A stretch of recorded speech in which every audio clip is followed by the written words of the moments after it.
Good morning. Welcome to the King University Convocation and King Institute for Faith and Culture's presentation this morning. We are greatly pleased to have Katherine Paterson back on this campus yet again. She has been gracious to come to her alma mater many times over the past decades. I have three quick announcements, and then I'm going to hand it over to Jordan to introduce Katherine this morning. First is to thank all those who made this possible. Many hands go into an event like this. Ivy Ritchie and my TAs and many others beyond it, AV, have all chipped in. Secondly, I want to say that whether you're a student or a guest, you're very welcome to come join us for coffee and donuts afterward. I bought 3 dozen donuts. That's a lot of donuts. And they're waiting for you to eat them over in the Tadlock House. So if you're a visitor with us this morning, or if you're a student, come over. If you want to spend some time with Katherine afterwards, you just go to the left out of this building and follow people and ask where Tadlock is. It's about a 3-minute walk from here. And finally, I will also mention that tonight at 7 o'clock at Central Presbyterian Church, we have another opportunity to hear Katherine along with Bristol's own Kimberly Brubaker Bradley, who's with us this morning. They're going to be on stage and answering some questions from me, which I'll come up with, about memory and hope and other aspects of writing for children. So if you can join us tonight at Central Presbyterian Church at 7 o'clock, that event is going to be well worth coming to. Thank you for being here this morning, and here's Jordan to introduce Katherine.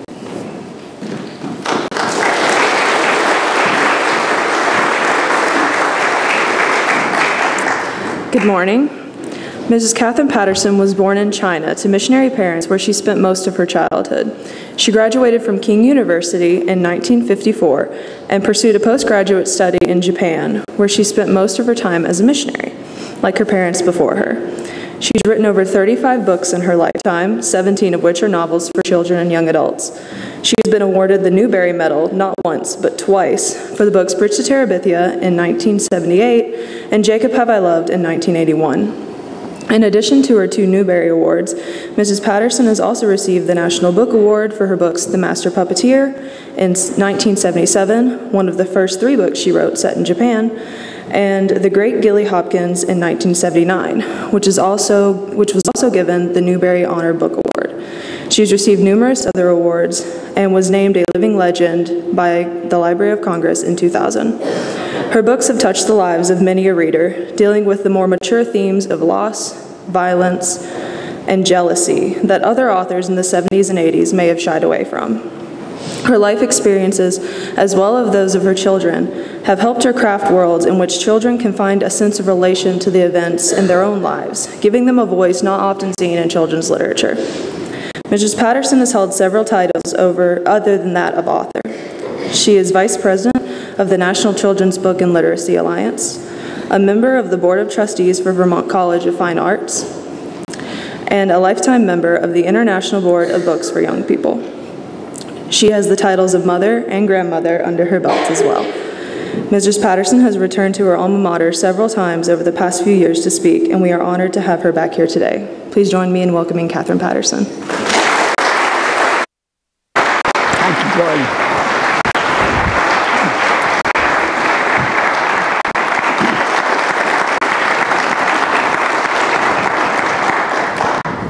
It's lovely to be back at King, and in practically the only building I recognize from my days here. But thank you for inviting me back again. I always have this black notebook, and for years into the black notebook, my husband would put a little note and he would say, "Is the mic adjusted? Do you have water? I love you." And I'm missing that note, but I came in this morning and saw this huge love sign up there, so I'm feeling very loved. Thank you very much. One of the perks of my life as a writer is getting to know other writers, and I was delighted to meet Kimberly Brubaker Bradley this morning because I'm a great fan of her book, so it'll be come tonight because she will be fun. I don't know about me, but I know we'll have a good time together. Arnold Lobel, that some of you remember from childhood, was a good friend.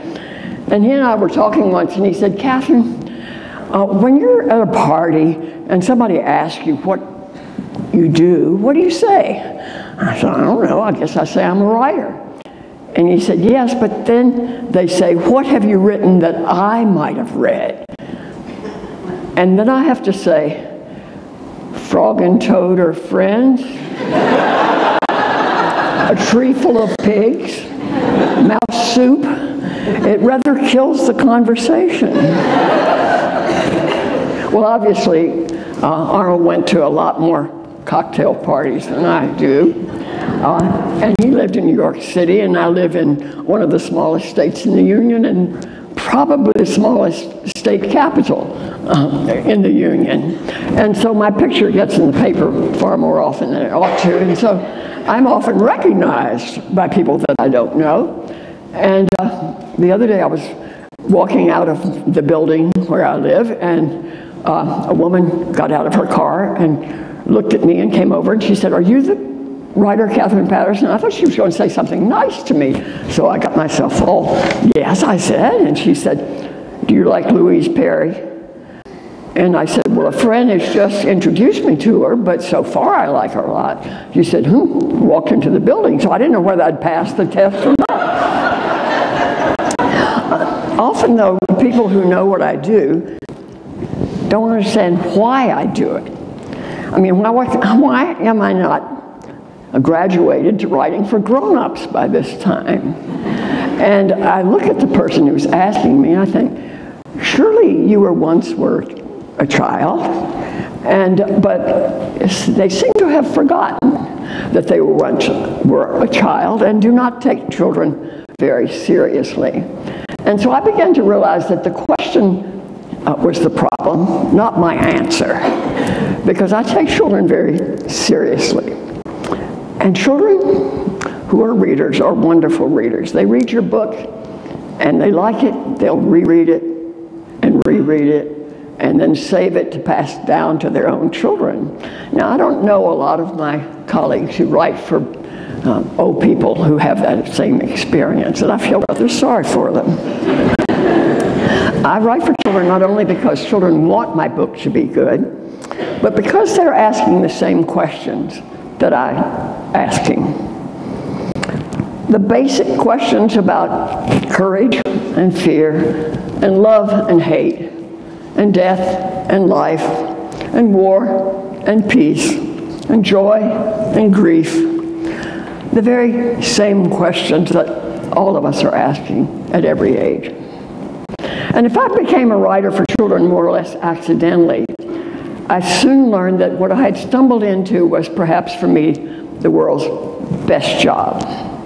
That's not to say for 1 minute that I think it's the world's easiest job, but as Mamie Trotter, that matchless woman, said to Gilly Hopkins, there's nothing to make you happy like doing good on a tough job. Now is there?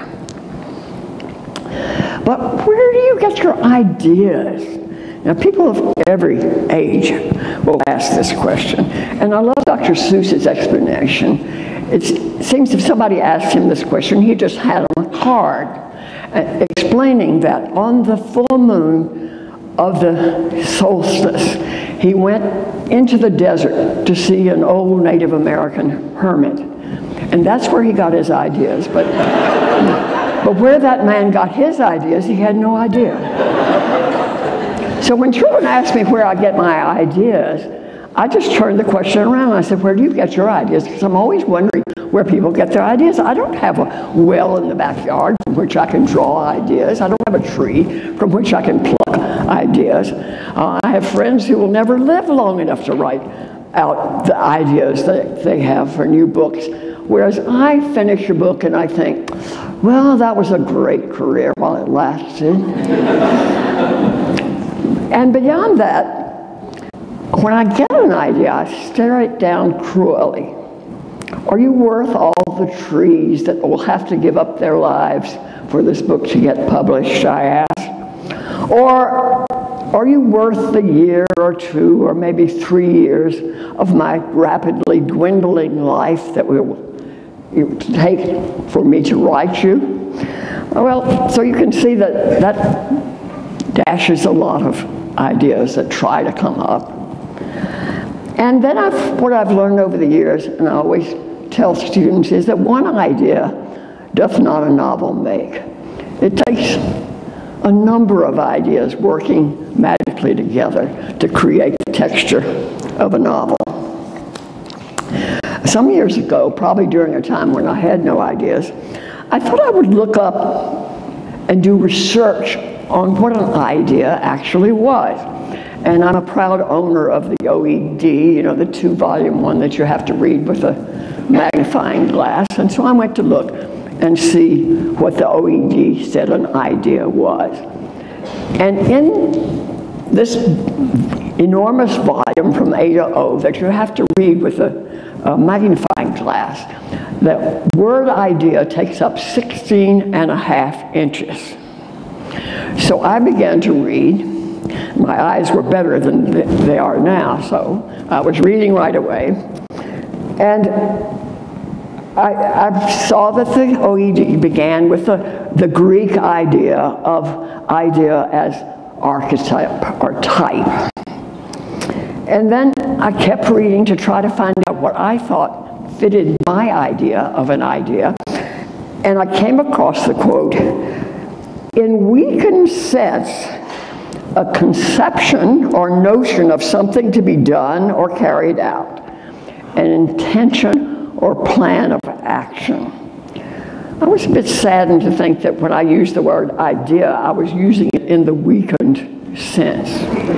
But there you are, which may explain why so many of my ideas seem so pitiful and not worthy of pursuit. But I do have one advantage over some people. If a definition doesn't satisfy me in English, I can look it up in one of my several Japanese dictionaries. And in Japanese, the word for idea is made up of 2 radicals, the character for sound, and underneath, the character for heart. So the idea in Japanese, and I love this idea, the idea is a sound from the heart. Kokoro base. And I thought, that's what I want my books to be, a sound from my heart. That's not to say that my books are not totally unrelated to the Greek idea of ideal form or archetype. And surely all of our stories have their seeds there. Myths and fairy tales and even modern fantasies deal directly with archetypes. And there's a very real place for such stories as they help children to map the dark regions of their hearts and face and conquer their inner dragons. But while the kind of fiction I write has its roots in the ancient stories, as all fiction does, it's not the same thing. When I wrote Jacob If I Loved and Park's Quest, I was intentionally reaching for the Bible in one case and Arthurian legend in another. But I had to bring those exalted tales down to a much more humble level. The true medium of fiction is not the ideal type, but it is human experience on a very gritty level. As one of my heroes, Flannery O'Connor, has said, fiction is about everything human, and we are made out of dust. And if you scorn getting yourself dusty, then you shouldn't write fiction. It's not grand enough for you. But somehow, people expect those of us who write for children to be loftier. They think books for children should not convey the truth of human experience, but a moral message for the reader. What these folks want is propaganda. They don't want a story. In her wonderful book, When God is Silent, Barbara Brown Taylor speaks of the narrative style of Jesus. and points out how courteous it is, how respectful of the listener. Story and image, she goes on to say, both have great pockets of silence in them. They do not come at the ear the same way advice and exhortation do, although they are, I believe, even more persuasive. Perhaps that is because they create a quiet space where one may lay down one's defenses for a while. A story, she says, does not ask for decision. Instead, it asks for identification, which is how transformation begins. Which brings me to the second definition of idea, and the second point I want to make about the kind of fiction that I write. That is, idea's notion or plan of action. And although the OED speaks of this as in the weakened sense, when you write for the young, you have to have a plan of action. I once received an anguished letter from a woman who couldn't understand why her young adult novel was being repeatedly rejected. Isn't there any place, she asked me plaintively, for the plotless young adult novel? I could think of one, but I didn't.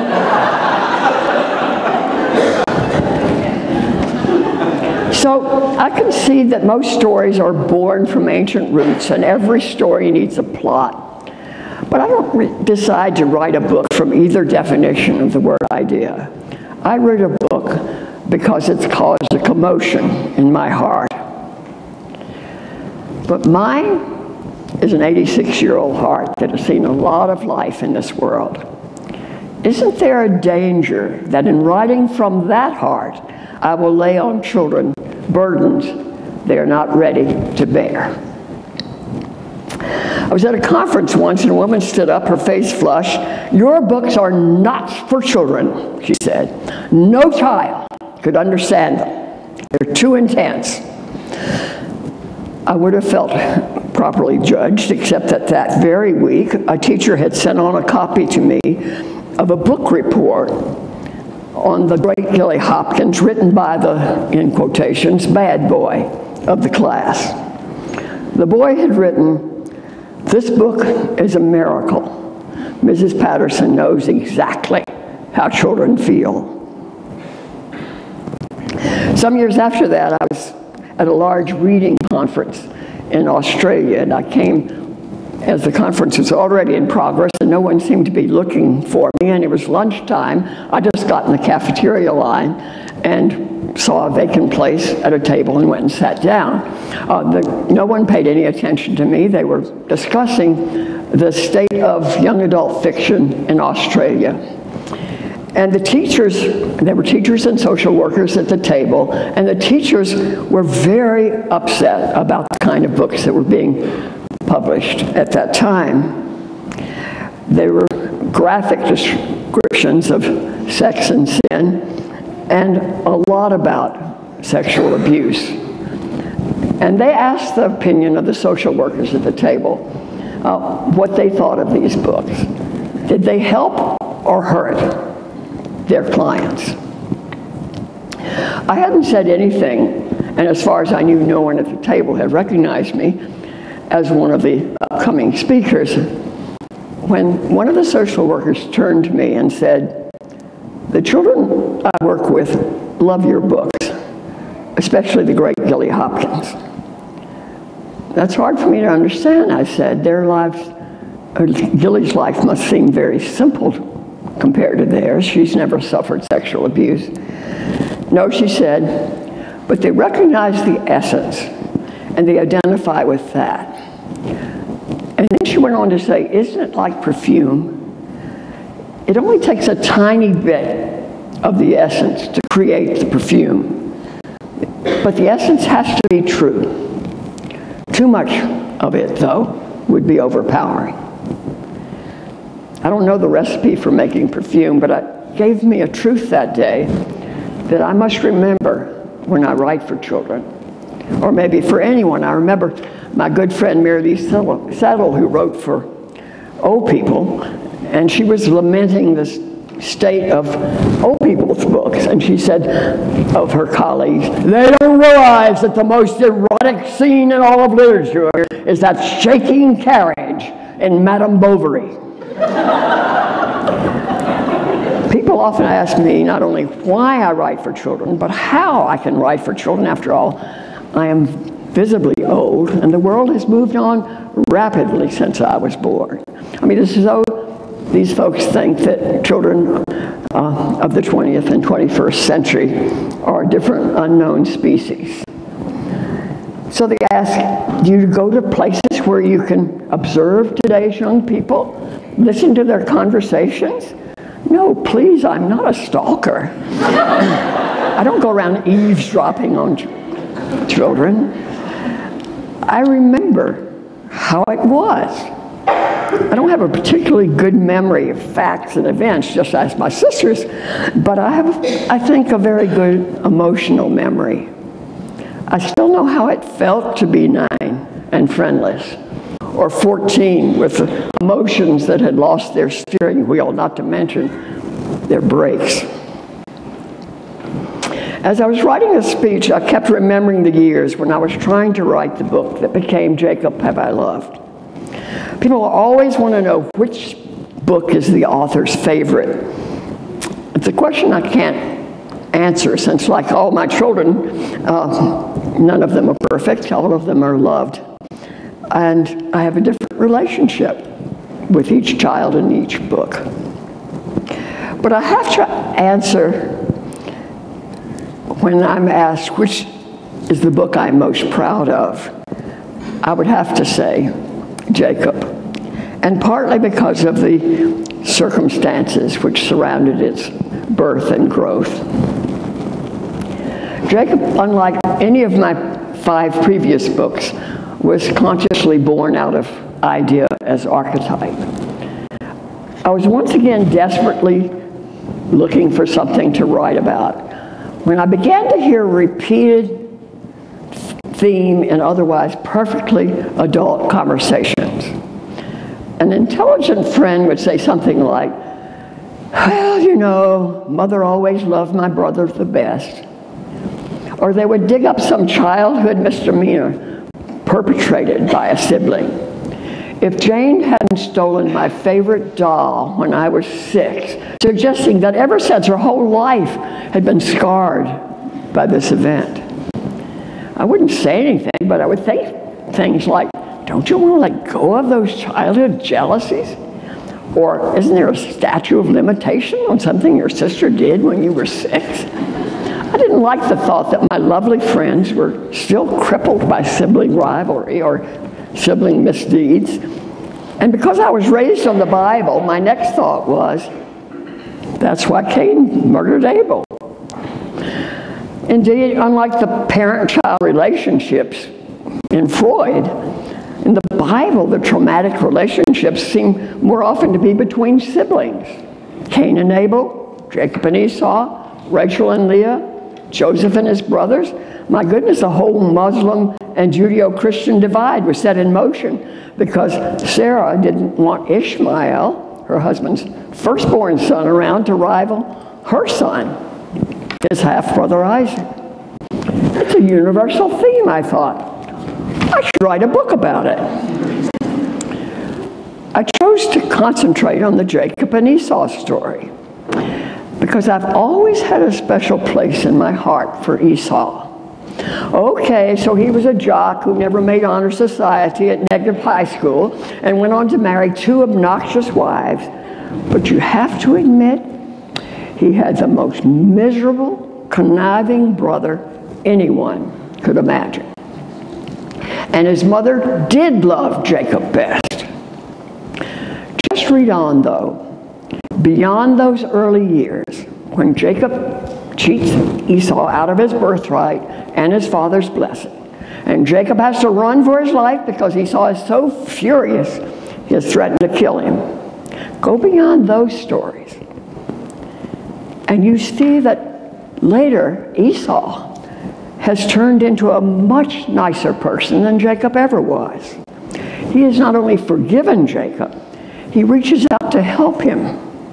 He even generously moves his family and flocks in order to turn over their father's land in Canaan to his brother.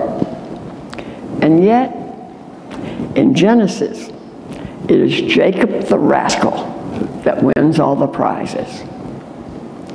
Jacob not only gets his brother's birthright and blessing, he's given the name Israel and becomes God's choice to father the chosen people.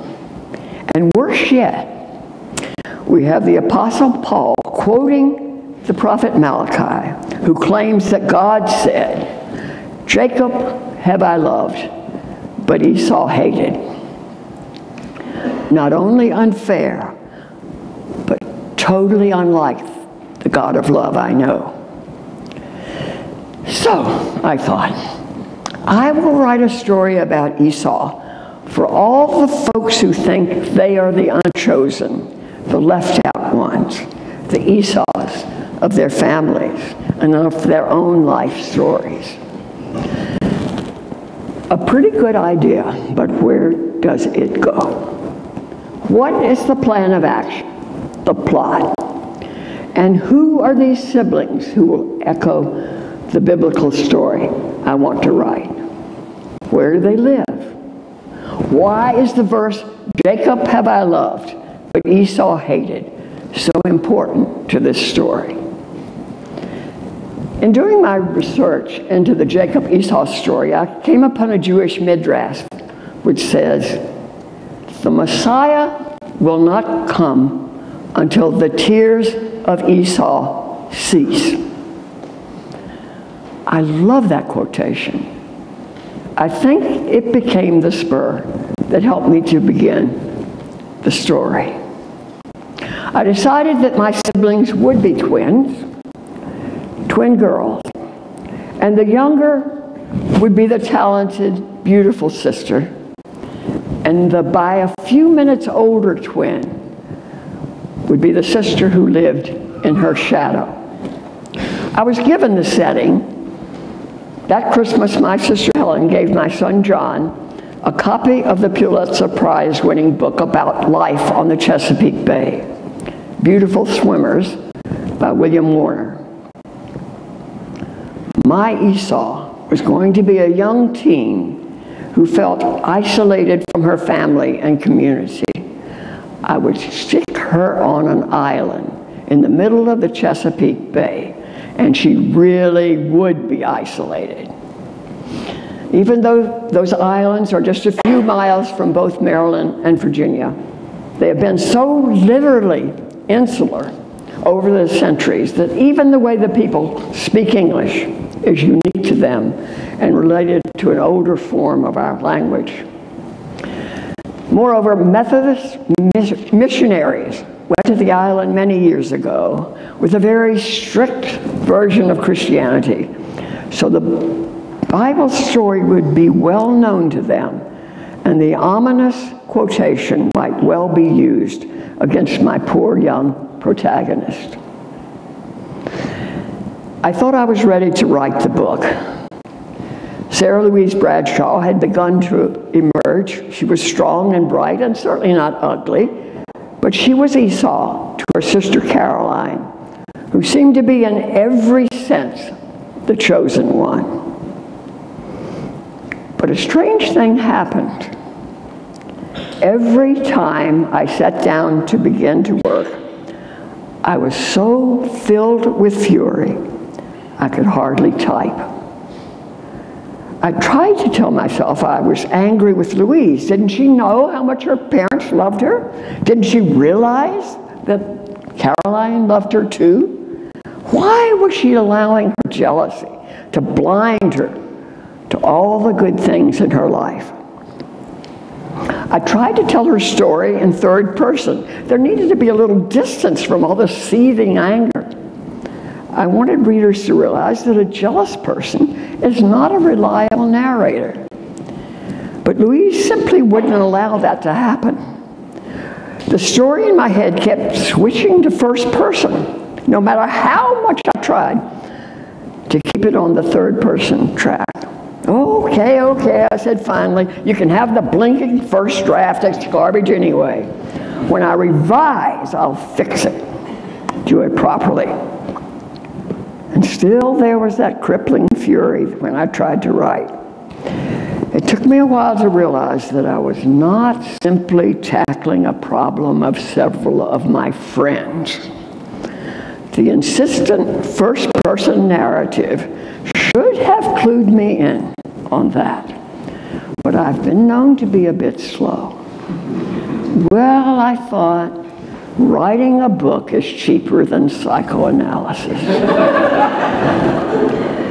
Meanwhile, weird things began to happen in my life. When I began the early struggles to write Jacob, I'd already written 4 novels in happy obscurity. The 5th, The Great Gilly Hopkins, was lying on my editor's desk.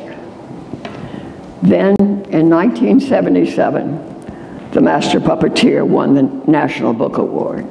In 1978, Bridge to Terabithia won the Newbery. And in 1979, The Great Gilly Hopkins won the National Book Award and was the only Newbery Honor Book. What was happening to me?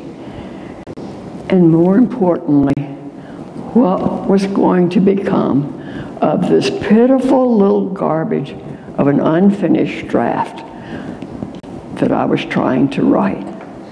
If Louise thought she had a problem with her sister, it was nothing compared to what this poor book would have following her older sisters into the world. I decided that if I ever finished it, I would affix an imagined name to the manuscript and mail it to my editor, Virginia Buckley.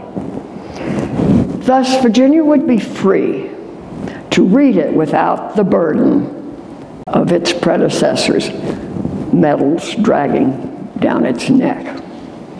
If Virginia thought it was worthy of publication, then and only then would I reveal myself as its author.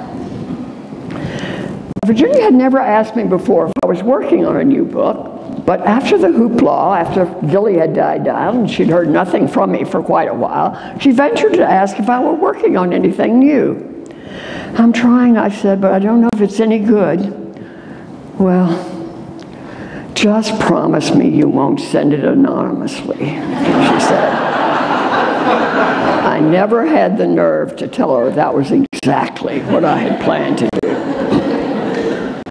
In the midst of trying to learn how to write my new book, my mother was diagnosed with terminal cancer. And just before she died, we moved from our beloved home in Maryland to Norfolk, Virginia. And I was a mess. My children were a mess. My new house was filled with boxes, some of which never got unpacked during the nearly 8 years we lived in Virginia. In Maryland, I'd had a spacious work area and part of the guest bedroom. In Norfolk, the only free space was the enclosed front porch that was chilly in winter and blazing hot in summer. But every morning, I went in and closed the door, leaving grief and chaos behind me, and entered the world of Louise's Chesapeake Bay. It was very healing. Well, you never know how to write a book until you finish it. And then you can't use what you've learned because you're never going to write that book again. Every time you start a new book, you have to start from scratch to learn how to write this book. And you can only learn by listening to the story and finding out how this particular story wants to be told. Writing Jacob Have I Loved not only taught me that one of the loudest sounds from my heart, banging away like a Chinese gong in my innards, was jealousy. I also learned that a jealous person has only one point of view, her own. No use trying to make her see the bigger picture. Just trust your readers to see past her self-involvement to the broader truth of her life. And often it is the adult readers and not the young readers who cannot understand that Louise is an unreliable narrator. After the book was published and I was doing the usual round of engagements, I was met at the airport by a librarian clutching a copy of Jacobin I Loved to identify herself as my greeter. The book had just miraculously won the Newbery, so I thought she was going to say something congratulatory. As I got closer, I could see that her features were contorting with anger. She almost shook the book in my face. "I wouldn't give a nickel for this marriage," she said. It was apparent that for her, I was Caroline, the one who had stolen not only the birthright, but the boyfriend. Alas, poor Isaw, I wanted to say, your tears have never ceased to flow. You cannot believe it, my sad friend, but you met my Isaw in that book you hate. The sounds from my heart, you see, are not always sounds of love and joy. Sometimes they will be the darker, more painful ones. The ones that we try not to reveal in polite society, but which are a part of our true natures and the natures of those who will read what we have written. But when we do share, we need to remember that the essence is sufficient. The summer after Jacobin I Loved was published, my husband was in the craft shop at Silver Bay, New York, where we spend our Julys. One of his elderly friends was working beside him, and she told John she'd read the book. "I loved it," she said, "because I know the place." A teenage girl working close by said quietly, "I love it because I know the feeling." I don't worry about writing intensely for children because children do know the feeling. And it is our responsibility and privilege to honor those feelings in what we as children's writers write for them. The poet Gerard Manley Hopkins, whom I first met here in the basement of this building, which was the library, wrote a poem that helped me answer for myself the question, why do you write for children? It is spring and fall and dedicated to a young child. Margaret, are you grieving over Golden Grove unleaving? Leaves like the things of man you with your fresh thoughts care for, can you? As the heart grows older, it will come to such sights colder by and by, nor spare a sigh, though worlds of wan wood leaf meal lie, and yet you will weep and know why. Now, no matter, child, the name, sorrow springs are the same, nor mouth had, nor mind expressed what heart heard of, ghost guessed. It is the plight man was born for. It is Margaret you mourn for. When the child mourns the falling of the leaves in autumn, Hopkins says, she is unknowingly mourning the brevity, the frailty of her own life in the world. Now the child cannot articulate this. She hasn't the words or the experience, but she does have the feelings. She weeps without fully understanding why. But the adult world would hardly waste tears on the fallen leaves. As the heart grows older, it will come to such sights colder. And those of us who write for the young choose the passionate heart over the cold intellect every time. I'd like to write another novel before I die, the best book I've ever written, but I can't do it until the sound from my heart sends up that idea that will be worth all the trees. And even if I die before I write that best book, I know that in the eyes of many people, I'm already Jacob, the one who, though undeserving, wins all the prizes. The Isaws of my life have every right to envy me. In their heart of hearts, they must surely ask, why you? Why me indeed? I don't, and I probably will never know why me. I do know that I have been given a gift. And as Grandma says to James, who is reluctant to use his gift, the Lord don't give private presents. If he gives you something, it's only because he thinks you've got the sense to share it or give it away. At least I've had that much sense. But my gifts would be useless without another gift, the priceless gift of young readers. When I go into a classroom, I always ask them how many of them can play a musical instrument or sing, and many hands will go up. And I said, when your teacher or your conductor hands you a piece of music, is that music? No. Until you play your instrument or open your voice, it's only black squiggles on a page. Until you take my book off the shelf and bring to it your life's experience, your ability to read, your imagination, and your feelings, it is only black squiggles on a page, sandwiched between covers, gathering dust on a shelf. Because it's only when the sounds from the reader's heart meet the sounds from my heart that the true music can begin. And I thank you so much.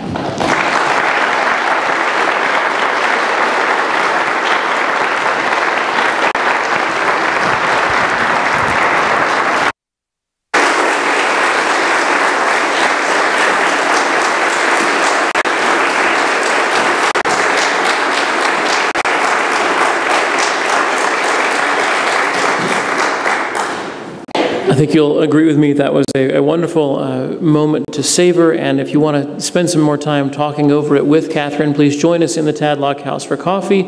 Again, she'll be tonight at Central Presbyterian at 7 o'clock. Thank you. Have a wonderful day.